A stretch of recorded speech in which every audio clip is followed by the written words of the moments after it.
the most advanced stage and cannot possibly be realized in full by the neophyte.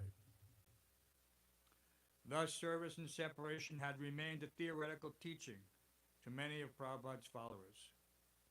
When Srila Prabhupada departed from the world and left his disciples to carry on his mission, he was gone, but he was still very much present. His realization was not a pretension or a myth, nor was it sentimental psychic phenomena, telepathy, communion with the dead, or so on. It was a completely substantive, practical, palpable reality, a fact of life. Srila Prabhupada had given them personal service, and now they would continue that service. Prabhupada was still present to his instructions, and all the nectar of his direct association, all the nectar of Krishna consciousness, service and separation for Prabhupada's disciples was undoubtedly a fact. Otherwise, now that they were without his personal presence, how were they able to sustain themselves in spiritual life? The fact that they could continue as before increased their feelings of devotion and even increased their serving capacity. As Srila Prabhupada's last instruction was the lesson of how a human being should die, he now taught, beyond dying, teachings of Gaudiya Vaishnavism. This realization gave the devotees great hope that Srila Prabhupada and the revolutionary life of Krishna consciousness he had brought with him were not finished in his departure. Collapses. But Srila Prabhupada's presence remained and expanded, sustaining his devotees' lives. A.C. Bhaktivedanta Swami Prabhupada continued to relish the nectar of serving him in separation. We are not speaking of only a small band of several thousand devotees whom he initiated during his lifetime. Srila Prabhupada was not only an acharya, the founder acharya of the Krishna conscious movement, which is a dynamic spiritual reality. That reality is nothing less than the Yuga Dharma, or the form of spiritual life recommended for ages, in which humanity eventually abandons all religious principles. The ultimate goal of human life was taught by Lord Krishna in the Bhagavad Gita, surrender unto me. I shall deliver you from all sinful reactions. Do not fear. Krishna taught this 5,000 years ago when he appeared in the world. But people have misinterpreted and misunderstood what Krishna meant. Lord Chaitanya advented, therefore, to revive the original message of surrender to Krishna, primarily by introducing Bhaktivinoda Thakur, a great devotee of Lord Chaitanya, appearing in the 19th century, foresaw that Lord Chaitanya's Sankirtan principles could and would be introduced in philosophies, but he felt that Lord Chaitanya's Sankirtan was universal, the essence of religious life, able to unite all people and bring them to perfection, but to implement the vision of worldwide Krishna consciousness by going to preach in the West. A.C. Bhaktivedanta Swami Prabhupada is therefore to be, or even in the guru of the Krishna consciousness movement, he introduced the standard of Krishna consciousness as it can be practiced by all sincere followers for thousands of years to come. The scriptures predict that although the present age is constantly becoming more inauspicious, unfortunate, and degraded, for a period of 10,000 years from the time of Lord Chaitanya's advent, a golden age of Krishna translations and Bhaktivedanta purports on the essential Vaishnava scriptures, Bhagavad Gita, years. We cannot limit Srila Prabhupada, therefore, by describing him only within the drama of his being the guru for one generation of followers. Srila Prabhupada is Jagat Guru, the spiritual master of the entire world. He is a bona fide spiritual master, faithfully conveying the message of the disciplic succession from Lord Krishna as he received it in parampara from his spiritual master. More than that, he was empowered by Krishna to do what no other spiritual master has ever done. He is the founder Acharya for spreading Lord Chaitanya's Sankirtan shelter from the evil effects of the present godless age, can have it by taking up devotional service under the guidance of Lord Chaitanya's teachings as given by Prabhupada. The dynamic preaching, which otherwise have been neglected, misused, and kept within, the Krishna consciousness would spread to every town and village in the world. Srila Prabhupada had faith in these words and personally saw in his lifetime that pure Krishna is considered by Vedic standards to be aborigines and outcasts. Through the applications of Srila Prabhupada, therefore, the Krishna consciousness is now proven to be viable for anyone, anywhere in the world. Anyone can serve Srila Prabhupada in separation. He asked all his followers to avoid 4 sinful activities. Chant the Hare Krishna mantra a minimum of 16 rounds daily on beads. He also advised that one regularly read Vedic literature such as Bhagavad Gita, health and strength to follow the spiritual principles. He advised that one associate with like-minded devotees. Whoever follows these basic practices and recognizes Srila Prabhupada as the direct representative of Krishna is his follower. And the Vedic scriptures say that only by serving the representative, the ways of serving Krishna are unlimited, as Srila Prabhupada expertly displayed. He invited scientists, artists, philosophers, and businessmen to serve Krishna according to their occupations and capabilities, or making renderings of the material energy, can paint pictures depicting Krishna in the spiritual world. The poet can describe as the absolute truth. The philosopher can explain Krishna as the cause of all causes. The scientist can prove that life comes from life, and the businessman can contribute money, the worthiest welfare activity of Krishna consciousness. A person does not therefore have to abandon his family or retreat to a solitary cave to realize God. In any situation of life, one can move from mundane to spiritual by adopting the practice of but intended Krishna consciousness to pervade society. The International Society for Krishna Consciousness, Prabhupada's own society of devotees, is meant to help all persons interested in developing spiritual life under establishing and proliferating temple worship, book printing and distribution, and communities where devotees could live and serve together in close association. Prabhupada therefore entrusted all his properties, including the magnificent temples he had built in India, to ISKCON for the protection and perpetuation to show their love for him by always cooperating among themselves to expand further the Krishna consciousness movement. When a disciple expresses appreciation of Prabhupada's magnificent quarters in Bombay, Prabhupada replied, "I cannot take these with me. I am leaving them for you to use." The essential gifts of Krishna consciousness, which Prabhupada brought, are for everyone. Although most people do not know it, they are actually hankering for the happiness of genuine spiritual life. Prabhupada, out of compassion, wanted to distribute the gifts of Krishna consciousness to all the hungry people in the world. These can be obtained by anyone who takes wholeheartedly to devotional service to the Supreme Personality of Godhead. This pure, happy state can be realized by receiving the ongoing dynamic legacy which Prabhupada left. His books, his devotees, his Krishna Consciousness Society, and his method of expertly applying Krishna consciousness to every situation in the modern context. Whoever intelligently takes up the practice of Krishna consciousness will also inherit the most wonderful realization. We hope that Srila Prabhupada Ādi-līlā will help the readers in establishing their relationship with Srila Prabhupada. Its contribution is in the mood of remembering Srila Prabhupada in separation. Remembering his pastimes puts one in direct contact with him from bondage to material life and enable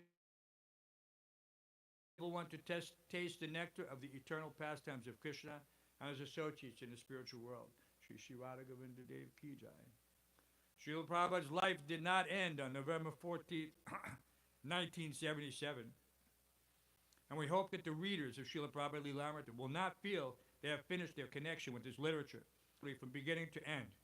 Our hope is that by hearing about Srila Prabhupada, the reader will become himself a Prabhupada Nuga, a follower of Srila Prabhupada. We can wish no better fortune upon anyone.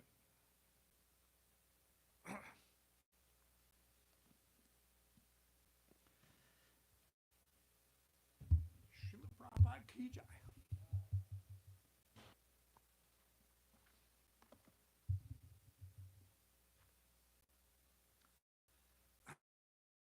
Excuse me.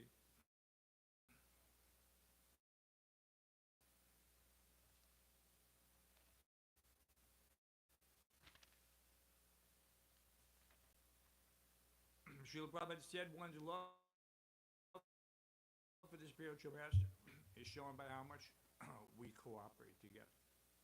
Very important. He left us so much, but it is used properly. And it requires the utmost seriousness.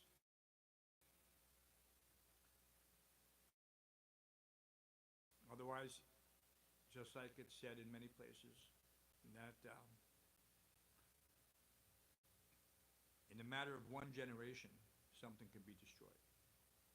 We see many people build up huge, what can you say, dynasties, corporations, private, whatever, and squander the wealth. And then everything that's been accumulated is lost. And no one benefits. So there's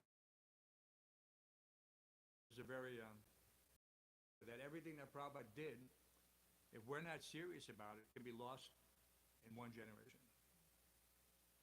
And we've seen certain aspects of that creep in through various Satyavama Maharaj's emphasis that anyone can take advantage of this in a positive way, but there's also the relationship with the spiritual master and the connection with the parampara back to the Supreme Personality of Godhead. That he takes it as some temple. Like there are so many. One gentleman, we don't have to mention. He said that if one wants, it had its beginning only a few years ago, basically. So anything can be done. Kali Yuga is a very dangerous time. See that's how Maya can come in to the society, so that we should minimize that. We should have very strong leadership in every respect, and make sure that everyone understands what the mission is. Even in the military, the common saying is mission first. And everything else is, you can adjust. But the mission has to go on. Our reading also from Caitanya-caritāmṛta. We're in Ādi-līlā. This is chapter 2. It is Ādi-līlā volume 1, but chapter 2. Chapter titled Lord Chaitanya, the Supreme Personality of Godhead. And we're reading verses 12 through 17. And then we'll chant text 17. Text 12. Tanhara Angera Shuddha Kiran Mandala Upanishad Kahe Tanre Brahma Sunirmala. Translation. What the Upanishads call the transcendental, impersonal Brahman is the realm of the glowing effulgence of the same Supreme Person. Purport.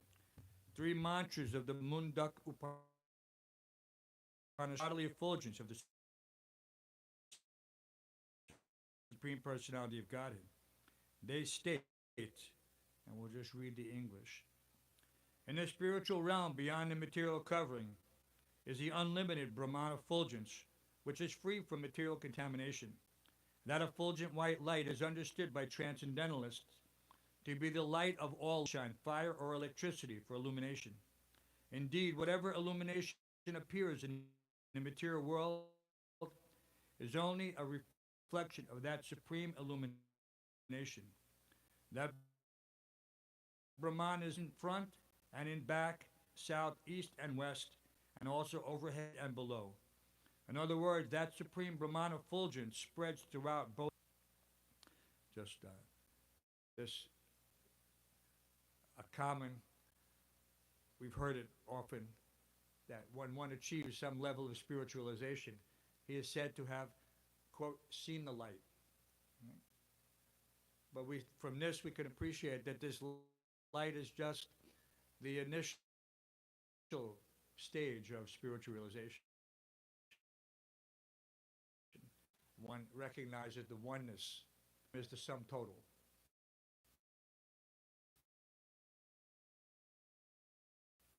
But we understand that it's just the aggregate, homogeneous collection of the minute jiva, the living entities, who in the Gita, even quoted by Oppenheimer, are like 10,000 suns rising simultaneously in the sky. Jiva. Now people recognize the power of the atomic weapon misused, but text 13. Karma chakshe deke yaiche shoya nirvish ish jnana marge laite nare krishnera vishesh. As with the naked eye, by philosophical speculation, one cannot understand Lord Krishna's transcendental varieties. Text 14. Yasya prabha prabhavato jagarantakoti brahma nishkalamanantamasheshabhutam govindamadi purusham tamahang bhajami. Translation: I worship Govinda, the primeval Lord, who is endowed with great power. The glowing effulgence of his transcendental form is the impersonal Brahman, which is absolute, complete, and with their different opulences in millions and millions of universes. Purport by Srila Prabhupada. This verse appears in the Brahma Samhita 540. Each and every one of the countless universes is full of innumerable planets with different constitutions and atmospheres. All these come from the unlimited non-dual Brahman or complete whole, which exists in absolute knowledge. The origin of that unlimited Brahman effulgence is a transcendental body of Govinda, who has offered respectful obeisances as the original and supreme personality of Godhead. Text 15. Koti koti brahmanda ye brahmera vibhuti se brahma govindera hoya anga kanti. Lord Brahma said, the opulence of the impersonal Brahman spread throughout the millions of Govinda. Text 16.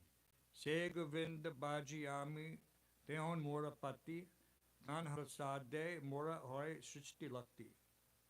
I worship Govinda, he is my Lord. Only by his grace am I empowered to create the universe. Purport. Although the sun is situated far away from the other planets, its rays sustain and maintain them all. Indeed, the sun diffuses its heat and light all over the universe. Similarly, the Supreme Sun, Govinda, diffuses his heat and light everywhere in the form of his different potencies. The sun's heat and light are non-different from the sun. In the same way, the unlimited potencies of Govinda are non-different from Govinda himself. Govinda. Therefore, the all-pervasive Brahman is the all-pervasive Govinda. The Bhagavad Gita 14:27 clearly mentions that the impersonal Brahman is absolute knowledge. It's like Bunky Bihari here.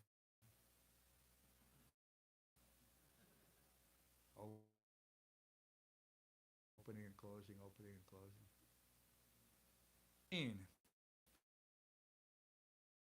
Muniyo Bhattabhasana Malaha.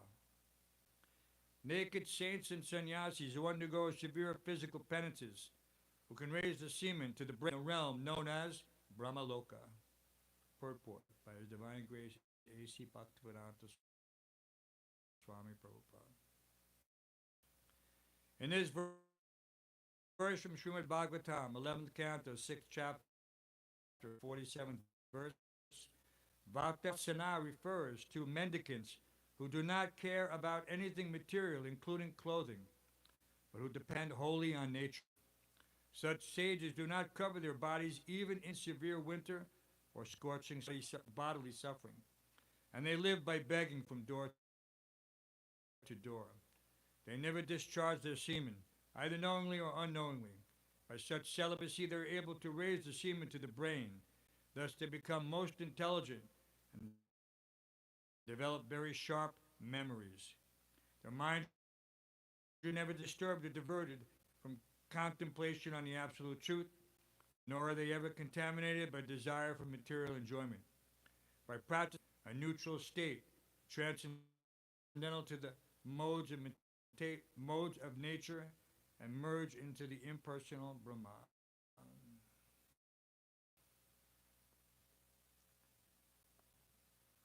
Om Jnanatam Randa Shaganandana Shlakaya Chaksuram Vatamira Tasmai Shri Gurave Namaha. Mukam Karoti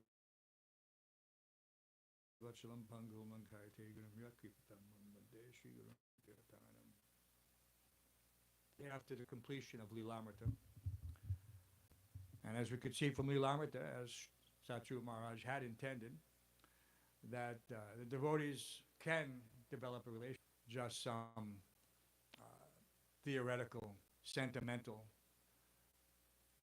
but that relationship can only be realized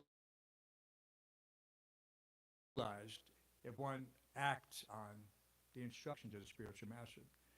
This way, as we mentioned earlier, such dynasties, they're perpetuated by the strict adherence to the founding principles. You know, so if a company has its code of ethics, if it has its mission statement, and if that's followed, then the company employees, or to the family, however that's done. But once deviation sets in, then there's some gradual degradation. And so we have this opportunity. We've been given something essentially on a silver platter. Prabhupada used the last few years of his life in order to give us something very valuable. But there's that, we were reading the other day in breakfast time, in this on the way to Krishna, also we see in the Bible that one should not cast pearls before swine. So it's everywhere and anywhere, freely, as much possible. That if we don't take it seriously, this is the caution, that we've been given something very valuable. It should become internalized, able to present it in the same manner that it was given, intact. The message of the parampara comes to us by the grace of such saints who selflessly, without any thought of self-aggrandizement, to try to create their own false persona as a sadhu, a sage, or a saintly person, which is very common. We see nowadays people even adopt the titles as saint, but Mahaprabhu. So many people now, there's common term. And this, formerly, anyone, if you said Mahaprabhu, everyone knew that this meant Chaitanya Mahaprabhu. Now you have to ask, which Mahaprabhu are you referring to? And because there's so many blind followers. Someone has to be thoughtful. He has to try to understand what does it mean by self-realization. Bhagavad Gita in the 10th chapter, in the purport to the 4th and 5th verse, Prabhupada, it was very nice. Can you grab me a Gita, Basili? There's one up there, otherwise I'll pull out my phone. Prabhupada said he gave a definition of intelligence, very succinct. That intelligence means to understand things in the proper perspective. This is intelligence. Sometimes we think of intelligence as some type of accumulation of knowledge, but that's not intelligence. What we're supposed to be teaching students in school, so that they can understand things in their proper perspective. Maybe there's one in here. Let's see. Yes, can you grab it, Leslie? Here, I hold these books here.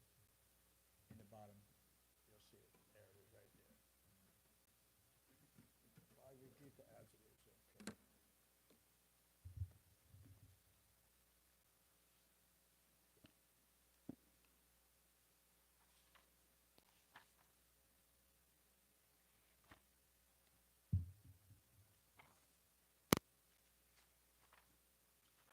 So there's Prabhupada's, we have the most confidential knowledge in the 9th chapter, Śrī Caitanya-caritāmṛta.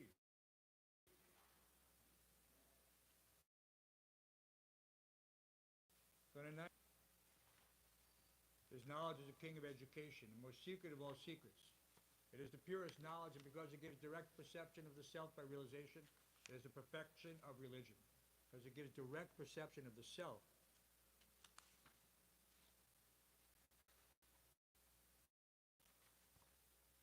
Because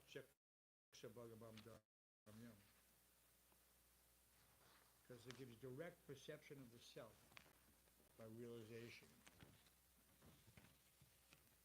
It's the perfection of religion. So this is very important to try to appreciate this in such simple language. And what does it say? It is everlasting and it is joyfully performed. So this is another hint. Everlasting and joyfully performed. So in chapter 10, text 4 and 5, the translation, intelligence, knowledge, freedom from doubt and delusion, forgiveness, truthfulness, control of the senses, control of the mind, happiness, stress, birth, death, fear, fearlessness.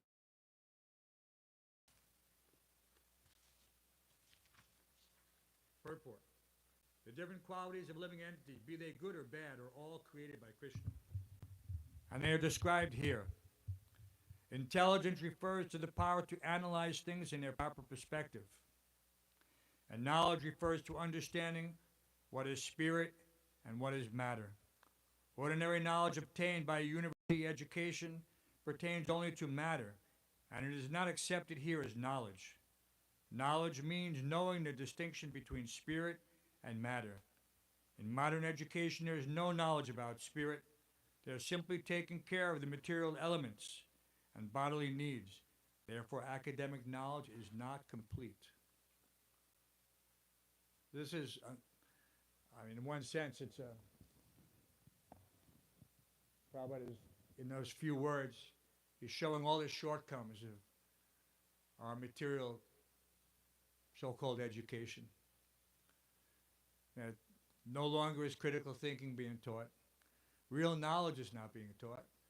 Prabhupada, when he went to Harvard, he sarcastically remarked, where is the Department of Knowledge that teaches what is the difference between spirit and matter, between a living body and a dead body? He said, this is essential knowledge. What is spirit and what is matter? And formerly in these great halls of learning, these Ivy League colleges, PhD, everyone knows the definition of PhD? Doctor of Philosophy. Doctor of Philosophy. And schools like Harvard, they were divinity schools. They were not institutions for mundane academic knowledge. There were divinity schools. Now the divinity school is just one aspect, one small aspect of their broader offering of material knowledge, which we won't even discuss here because it's all irrelevant. It's actually ludicrous because none of it is knowledge. We just read the definition of knowledge. To know the difference between spirit and matter. And intelligence means to understand things in their proper perspective.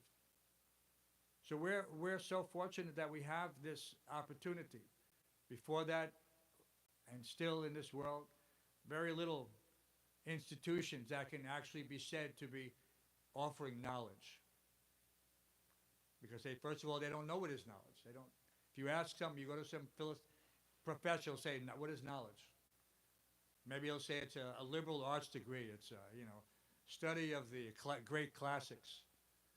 The understanding that maybe the classical philosophers, Aristotle and Plato, or like this.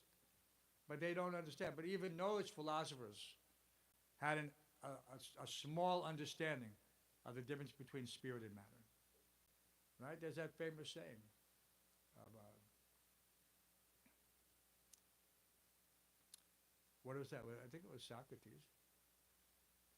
They said, because they wanted to, he was so reviled for his radical ideas that they wanted to bury him anonymously so that no one could pay him any homage or honor. And when he was told that, this ultimate dishonor, he said, well, first they have to catch me. First they have to catch me. Because he knows that he's not this body. He knew. There was a whole school of philosophy called the atomists, who saw things as what it was. Matter is just particle. So, there's so many atoms, and all these, and every living entity in every atom, in between every atom. So they could understand that this is the smallest that they could calculate, materially speaking. But they couldn't go beyond that. It was, and what happened? They had all these great libraries in the universities of Nanda or in Alexandria. And what happened? They were burned to the ground because knowledge is not for the masses. They didn't want people to have access to it. Because the Vedas were there, no doubt. These great universities in the Indian subcontinent and then further west as the knowledge was progressed, but then it was all finished due to ignorance. And so that's still happening today, but in a very slow way. And not as, it may seem something methodical, but yes, knowledge is gradually being covered over by material influence so that real knowledge is ridiculed. And false knowledge is elevated. That, people are considered intelligent if they, think, well, whatever. That we're these bodies, or we're not even these bodies, we're someone else's body. Or I think I'm this body, but I'm not this body. Right? There was a funny saying, and, there was, when we were growing up, there was, you learned about human interaction, about the birds and the bees. Has everyone heard that? Anyone ever told you that? I'm from a Western background, several generations on one side, from American culture, several generations from Asian culture on the other side. But yes, it was basically the same. They had these different analogies. But now they joke about it. Not just the birds and the bees. It's the bees and the bees, the birds and the birds, the bee. It's not. It's all mixed up. Nobody knows what's what. So this in itself is a sad testimony, to material life. Who can? And yet we still have to try to raise a generation of thoughtful individuals who can accept real knowledge and internalize it and bring it to the general public. Almost seems like a thankless task, right? So we ourselves have this responsibility to become firmly fixed in devotion. And that can only happen by generally establishing our relationship with the spiritual master, and through him appreciating how that relationship reflects the relationship that we would have with Krishna if we could come to that platform. So this is, and it's that type of love is not easily found in the material world. You know, so when Krishna says, as Prabhupada relates, or Satru Maharaj relates, Sarvadhamma Pritya Jamame Kam Shranam Braja, abandon all varieties of religion and just surrender unto me. I will deliver you from all sinful reaction. Do not fear. People have difficulty accepting such a promise because they've been cheated so many times in so many ways. And it's easier to accept a false religion that satisfies their material necessities, and then think that, well, why should I surrender everything to Krishna? What does that mean? Surrendering all varieties of religion means all your misconceptions. It's not just that I'm surrendering my Christianity or my Islam or Hebraic. No, I'm surrendering my misconceptions about what is religion. Sambandha abhideyam prayojan. This is the Srila Bhaktisiddhanta stressed this, and it seems so basic, you know, in that one has to know, try to establish, you know, who is he, who is God, and what is our relationship, and what is the goal of that relationship. So just the first stage, when we understand, so Krishna is telling Arjuna, you're not this body, you're spirit soul. So that spirit soul ultimately has no relationship with anything in the material world. So therefore you should try to establish a relationship with that which is permanent, not with that which is temporary. So in so many ways, Krishna is giving us various analogies to Arjuna, which are meant ultimately for us. You know, how the body is to vasanti jirnani yatavihaya, how we're just like changing clothing. You know, but we're still remain the same. When I change my outward dress, I go from my Sunday dress to my Monday dress, I'm still the same person. And at the time of death, this body, dehinos minyata deha, it's also going to change. But the self-realized soul is not bewildered. He's not bewildered. And we see this. And we have to practice this. King Kulashekar also said, let me die while I'm still in full consciousness. Not at the point where I can no longer think clearly. Because we see that. So much confusion at the time of death. Everything is, one's life errors, one's mind. He can't concentrate. Everything is disrupted. All the synapses, all the neurons, everything is, you know, what do they say? That your life flashes before you at the time of death. Because it's uncontrolled. It's like unspooling all these memories. You know, because you no longer have control over your thought process, over your memory process. It's not there. And this is unfortunate. But for the self-realized soul, this doesn't occur.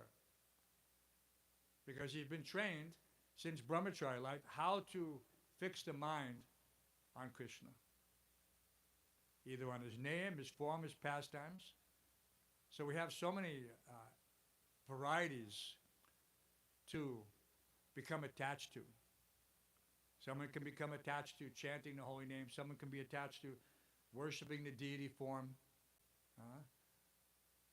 Just even tangentially, Ajamil was, due to his past pious activities, he named his son Narayan. And Prabhupada said that was Krishna's arrangement, due to his past pious activities. Even though he was a sinful rascal, he wasn't committing sin on the strength of chanting the holy name. He was just committing sin. There's a big difference. And so at the time of death, when he chanted Narayan, that all-potent, powerful name of God, Namachintamani Krishna Chaitanya Rasa Vigraha, not only did the Yamadutas come because they know everyone's time is marked. Someone may say, how did the Yamadutas know when he's leaving his body? How does it? Because this is fixed.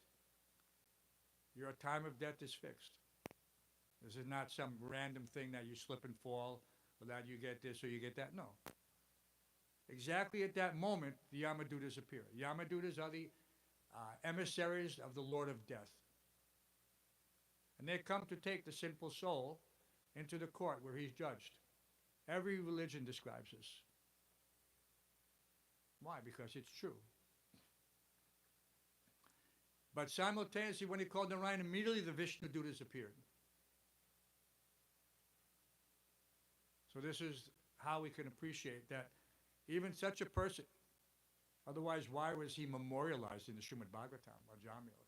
Such a simple rascal. You read his life, it's like pulp fiction. You know, it's amazing. Young Brahmin boy became corrupted by pornography, essentially, you know, in its most basic form, seeing two, you know, low-class persons engage in some illicit activity. And it made such an impression in his mind that he couldn't get rid of it, just like today.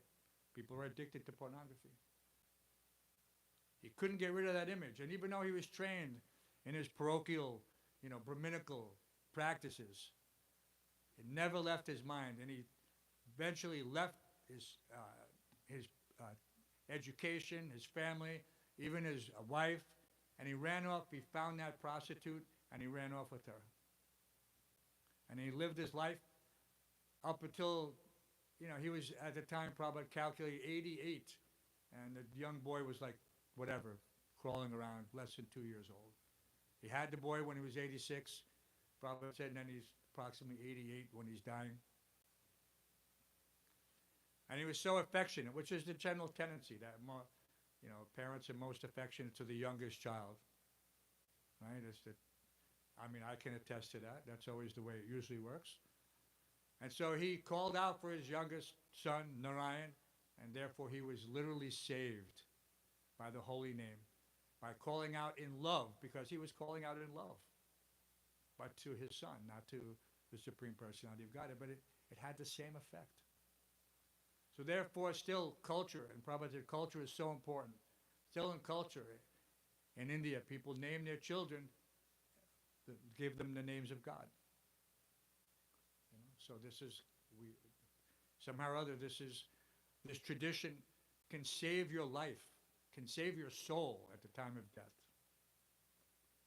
Just by even thinking of a family member with the supreme appellation, the supreme name of Vishnu.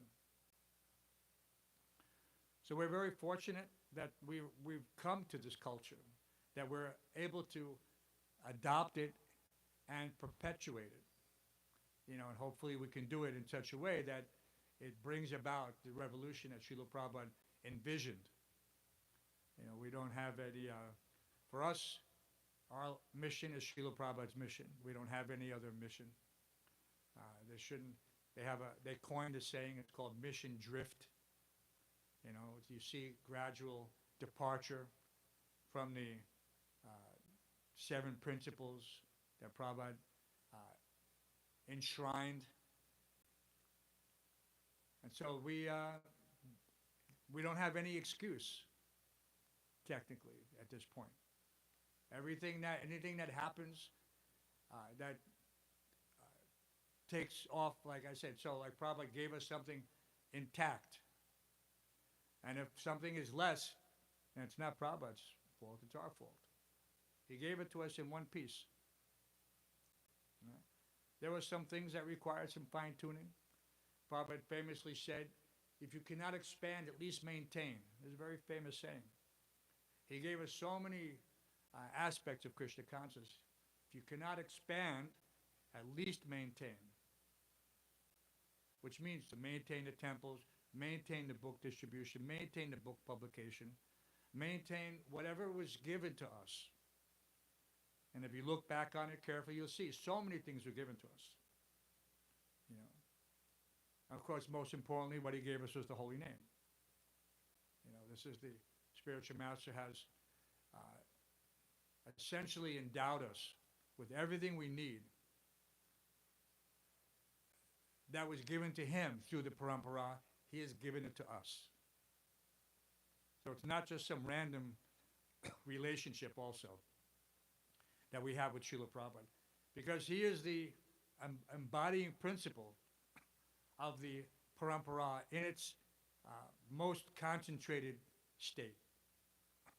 Everything is just like when you boil milk. you evaporate the water. And it becomes thicker and thicker and thicker. And everything that's good about it is condensed. Right? And it has an entirely different consistency. And it's unique. And it's very special. And Prabhupada used that analogy. He said, we have enough money, enough men, enough money, and enough temples. He said, now boil the milk. So he was talking to us. Now boil the milk. Whatever's unnecessary, whatever's unneeded, then you should throw it off. You should boil it out. Certain, whatever you want to call it. Whatever's creeping in, whatever's going to adulterate, because adulterate means you're watering something down. That has to be purged. And so therefore there has to be a certain level of strictness. We can't just say, oh, well, we've been doing this for so many years, we can relax now. We don't have to have Srimad Bhagavatam class, we don't have to have this, we don't have to have that. No. These things are essential and must be maintained. And eventually we'll reinstate the evening program, because that was Prabhupada's purpose, morning and evening program. But due to, for whatever reason, lack of personnel, the evening program has been abbreviated. But that evening Bhagavad Gita class should be there. And we should be thinking, how can we do it? Because if we think, how can we do it, it can be done. So it's just a matter of time. And I'm 100%, have 100% faith that New York, of all the temples, because this is where it started, can do this. You know? So we're very fortunate to have everything that was given to us by Prabhupada. And we'll remain fortunate if we can keep it. You know, he's given to us, now we can keep it. And then we can just continue to encourage others to take it up. Like I said, it is not just some sentimental thing. Pratyaksha bhagamam dharmyam. Those who realize it, they will remain fixed. Like I said, it's not a sentimental understanding or relationship or realization of God won't serve anyone. One has to have, he has to understand how God is in his heart. He has to feel that. And only the Srimad Bhagavatam and the Bhagavad Gita can do that. That's why these two books are preeminent. And of course, for the postgraduate study, Caitanya-caritāmṛta. So we have to stress this, that one has to. The science of self-realization is not just a catchy title. You know, it is the essential appreciation of who I am, what is my relation, who is God, what is our relationship. Like that.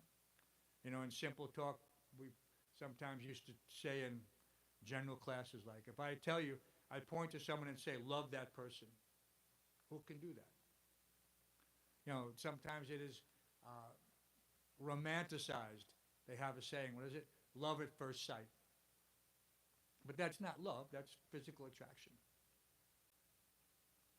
Right? So you cannot love a person. You cannot love someone that you don't know. It's not possible. You have to get to know that person, you know, mutually. And then this relationship is established. And we find anyone who's had this opportunity to expand his external affection to another, real love, he understands what is real love. You know, it's selfless. And poets wax, you know, poetically about this. How love is this and love is that and love, it is what it is. And it doesn't really have to be articulated. One has it, he knows it. He can give it, he can take it, it's all there. But it's anything but sentiment. Right? It's not, you know, roses on Valentine's Day or things like that. No. That's an external manifestation. You know, sometimes, you know, we joke that, you know, real love is washing the dishes or taking out the trash or, you know, fixing what's broken in the house. You're doing things which you understand as part of my duty, but which also shows love, but in a manner that can only be understood by the partner, who can appreciate that this person doesn't have to do this necessarily. So it's not just blind duty. It's not just blind faith. But it's genuine, just like we go out every day on Sankirtan. You know, someone would say, how is that showing love for Prabhupada? Who else could do that? To go out every single day and do this on a regular basis. When we were young, we used to do it for 8, 10, 12 hours a day. And that's what we did. And they do have a saying that reflects that. It says, what doesn't kill you makes you stronger. Right? What doesn't kill you makes you stronger. So we boiled the milk. We concentrated our love. You know, to the extent that we felt empowered to do anything for Krishna and Prabhupada. And so many amazing things were able to be accomplished.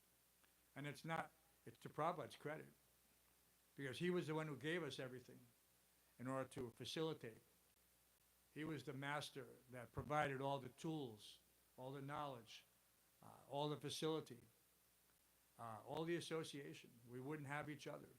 We developed friendships that lasted, you know, years and years beyond boundaries across the globe. You know, devotees had this great attachment and affection for others who were doing the same thing. And they meet each other after years apart, and that same love is still there. So that is love. Just like they say, absence makes the heart grow fonder. So this Vipralamba, this service in separation, this mood of love in separation, this is tangible. And hopefully everyone gets an opportunity to experience it. You know, because it lasts forever. And it will motivate you forever. It will motivate you in the most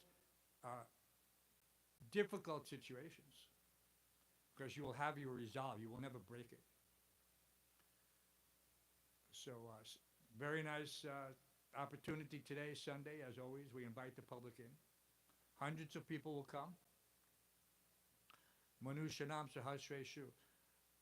Out of all those people, one person will possibly take up this philosophy seriously. Because it's his destiny to come into the temple. His or her destiny. Nobody walks into the temple accidentally. It may seem that way. Prabhupada said, we established these temples just to give opportunity for persons to become devotees. They come in, they see devotees, they do things that they see, even innocently, they'll pay their obeisances because they see the devotees do it. You know, they'll clap and they'll dance and they'll chant because they see the devotees do it. But this is the culmination of who knows how many births of pious activities that have led them to this point. And so we should be very compassionate. This is Titiksha Karunaika. We have to be compassionate. Can't just ignore all these guests that are coming into the temple because we think, oh, well, you know, these persons are coming and they keep coming. No, you don't know the situation. It's the same. You know, if you take the time to talk to a person and hear that person, whatever that is, sometimes it seems a little like, well, I don't, you know, this person's wasting my time or I've got better things to do. No, we don't have anything better to do than to fan the flames of someone's spark of devotion. You know, that is our service. You know, it may not seem that way. Sometimes it's a challenge. A person will come in and wow, this person doesn't look like a candidate for whatever reason. But you don't know. We've seen, once you've been here for 50 years, and you can reflect on all the people who've come to Krishna consciousness. Just like the devotees who used to come. In the 80s, it was the punk scene. In the 70s, when I joined, it was the hippie scene. But in the 80s, all of a sudden, there was CBGBs, and there was, you know, hardcore, and there was punk. You know, guys were coming into the temple with their heads shaved, mohawks. Some of the mohawks were, you know, spiked with crazy glue, standing straight up. You never saw that? Look in the archives, in the Wayback Machine on the internet. Literally, I had this one guy come in, and he's green hair dyed and spiked. He looked like some type of a dinosaur. Just straight up spikes, but all over the head, you know, in separate little spikes. And you think, who knows, you know, with this. But he came to the temple, so I struck up a conversation. found out that he only spoke Spanish or broken English, but he had come from Spain because the whole downtown hardcore scene attracted so many people there. And so I found this, my grammar school, high school Spanish kicked in, and I found a Spanish Bhagavad Gita, and I gave it to him. And that person became a devotee by reading Bhagavad Gita. But we could have just said, well, he doesn't speak English, and, he looks like he's not really going to do anything with this, and he's part of this scene. But no, that's the point, is that Krishna is sending these people there. So there's so many stories like that. I can tell you so many different stories about people who came, who seemed to be just angry persons, and they were angry. They didn't know why they were frustrated. But somehow or other, they came to the temple, so they left with the Bhagavad Gita, and even though they left angry, somehow or other they read that Gita and came back, completely changed personalities, and a couple of weeks later and said, I'm sorry that I acted like this, but I read this book, it changed my life. Because they were meant to come, so we don't neglect, the opportunity to take interest in someone momentarily and see what Krishna presents in that respect. Every person, even dinosaurs, it's like, you never know where, a person comes. And a lot, these devotees, these are still devotees. They're still there practicing Krishna consciousness. This is Prabhupada's, mercy that, Bhagavad Gita is in so many languages. So, we should be very thankful and grateful, and, how we show it should be that we distribute this philosophy everywhere to everyone without discrimination. So any questions or comments? Don't want to go too late. Today's Sunday. Yes, Vasily. But loud, Vasily, loud. Yes, I can. Why not?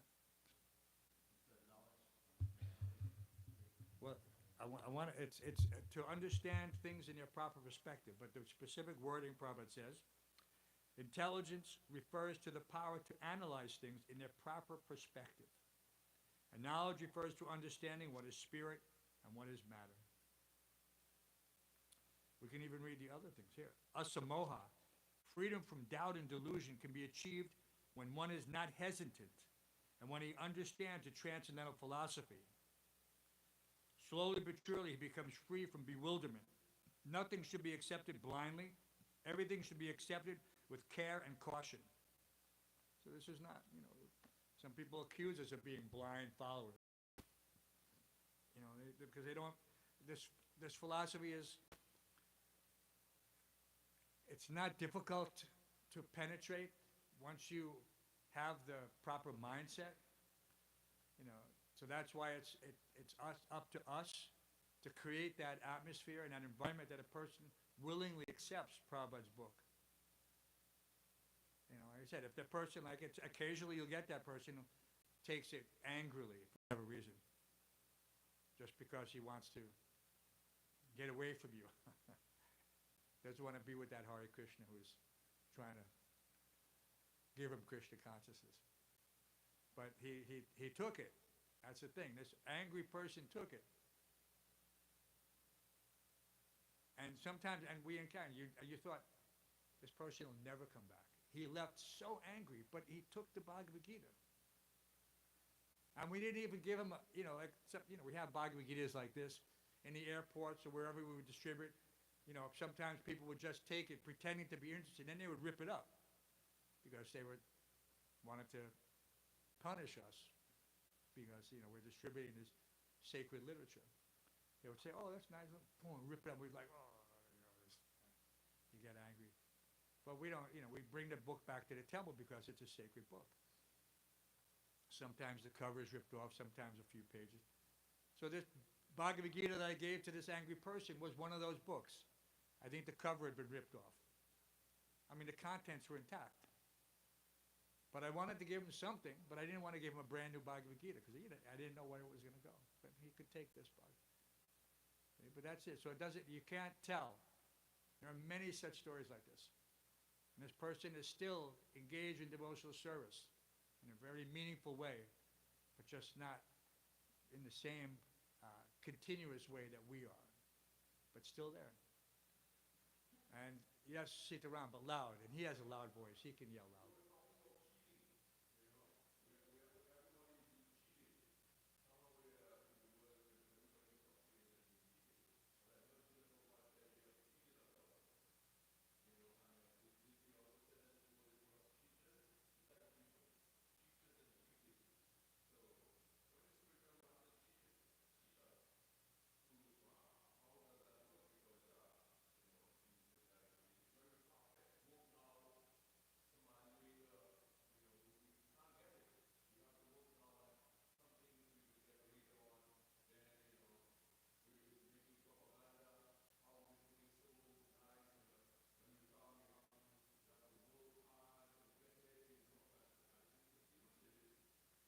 It's elusive, huh? Far-fetched, huh? What part of, they have the saying, what part of do not fear is difficult to comprehend. If one is able to surrender, and that means to release, get free from his material attachments. Yes, it is elusive. It's elusive to that point where you are trapped by your paradigm. That I'm this body. That I'm not just this body, but a body from a particular country, or from a particular ethnicity, or a particular gender. But once I understand that I'm spirit soul, then the words of Bhagavad Gita, whatever you have read up to that point, immediately crystallize. Sometimes people, they have that called the Archimedes principle. Archimedes was a very interesting philosopher, but his greatest concept was elusive. But the answer was within him all the time. So everyone know the Archimedes principle? Come on, all you college graduates. Okay, Archimedes, Greek philosopher, he's trying to understand a very simple thing, actually, now that it was about the theory of displacement. And it just couldn't grasp it. It wouldn't come to him. He went to take a bath. Can't be much more mundane activity. He went to take a bath, and when he sat down in the tub, the water splashed out. And then he could understand that the displacement was relative to his mass. And so that theory became part of, what we are just being taught to this day. The Archimedes principle. The theory of displacement based on the mass. And so that has far-reaching effects. It's used in astronomy. It's everything. So many things.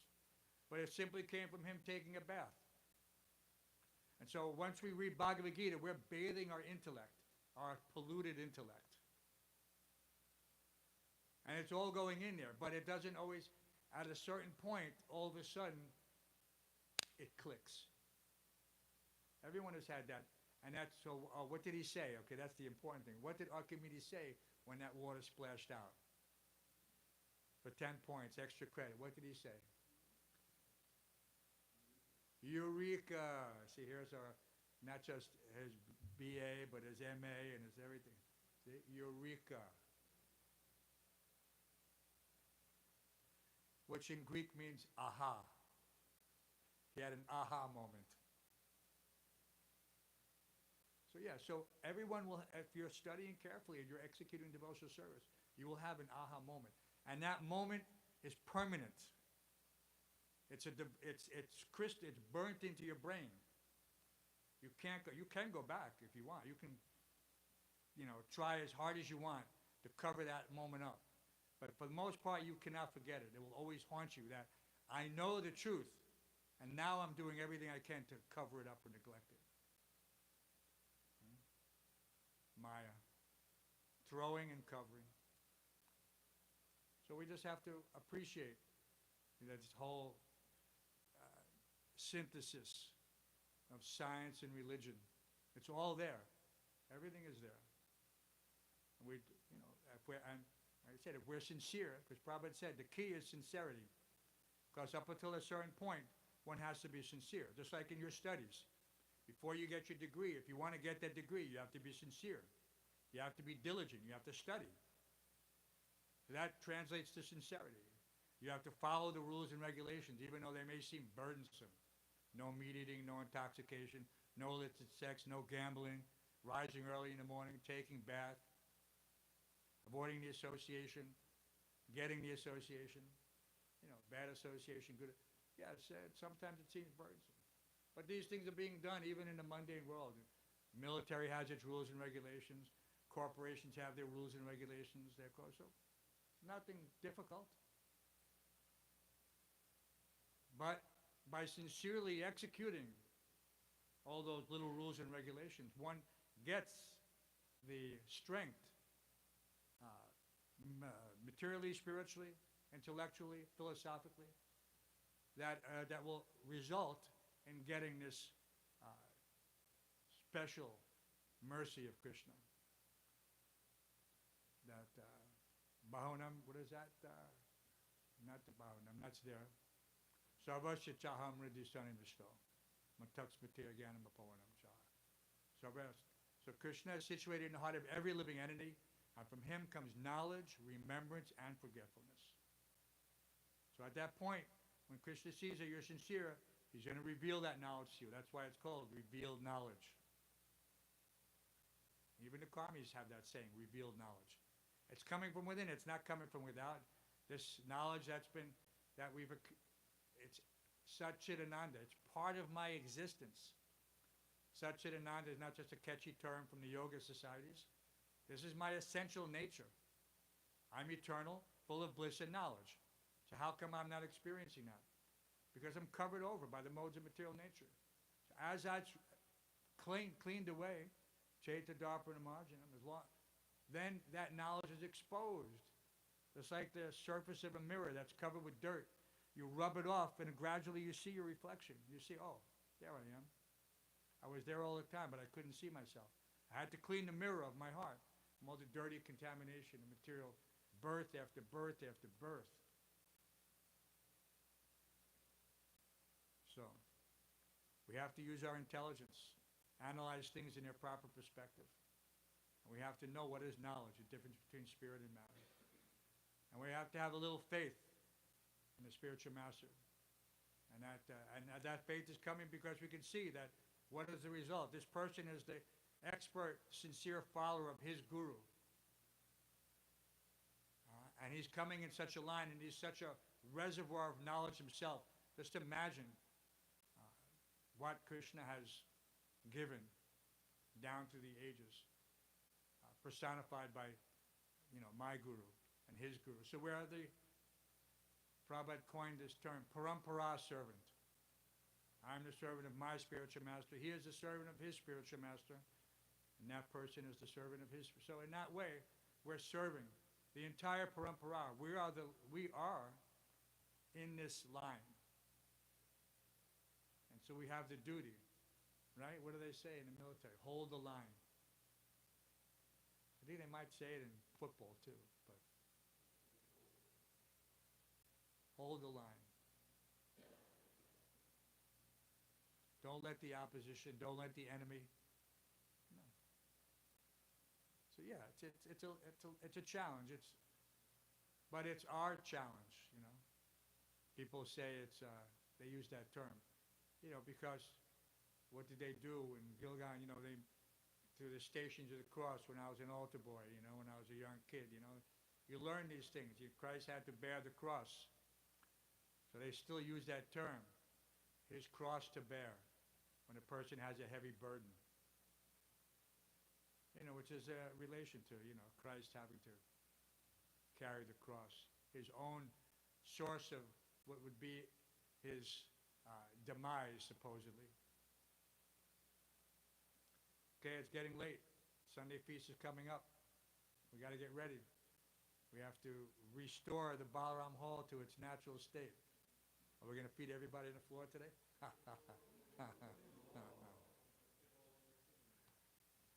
Well, you have to have some chairs for the elders.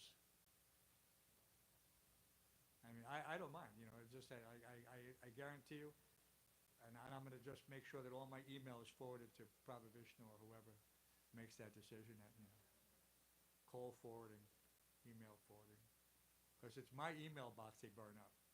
My voicemails that they burn up. What's going on? What did you do? Why did you change it? No problem. Any other short questions? All right. Grantaraj Srimad Bhagavatam ki, Śrī Caitanya-caritāmṛta ki, Bhagavad Gita as it is ki, Śrīla Prabhupada Ādi-līlā ki, Gaura Premanandi.